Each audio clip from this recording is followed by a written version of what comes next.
Recorded Books and RB Digital present Stephen Mitchell's translation of Beowulf, narrated by Stephen Mitchell. Introduction.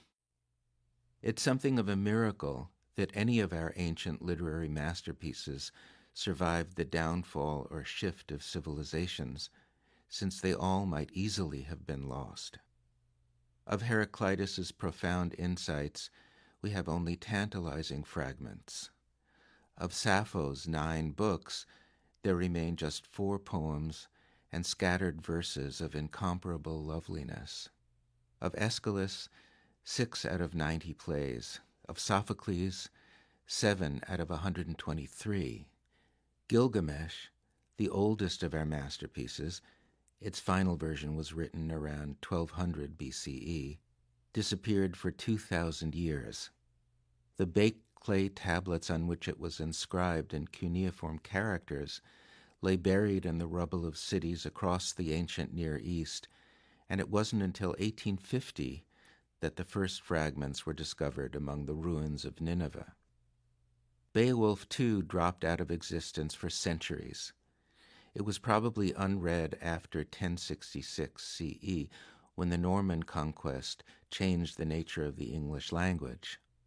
The single manuscript on which it survives, copied onto vellum around the year 1000, sat on the shelf of a monastic library until it found its way into the collection of Sir Robert Cotton, 1571 to 1631, an antiquarian and a member of Parliament.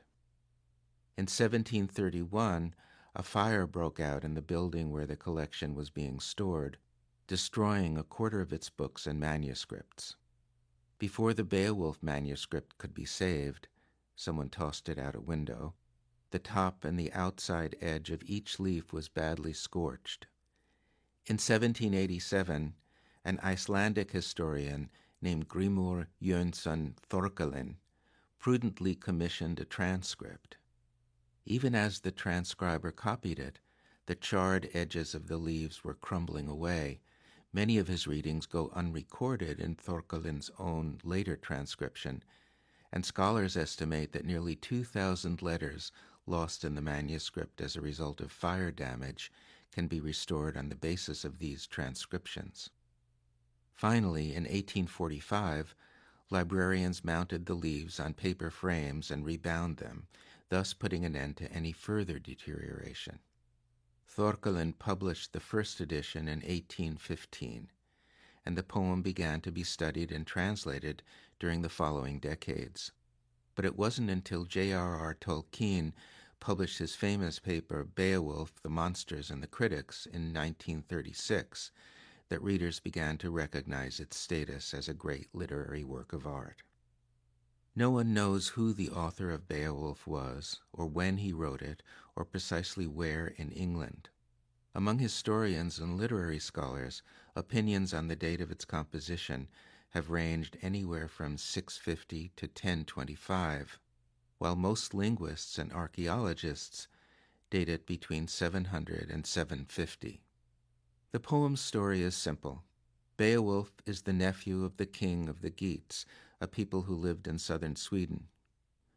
When he hears that an allied people, the Danes, have been attacked by Grendel, a huge cannibalistic ogre, he volunteers to help them, sails to Denmark, and single-handedly kills Grendel and Grendel's equally murderous mother.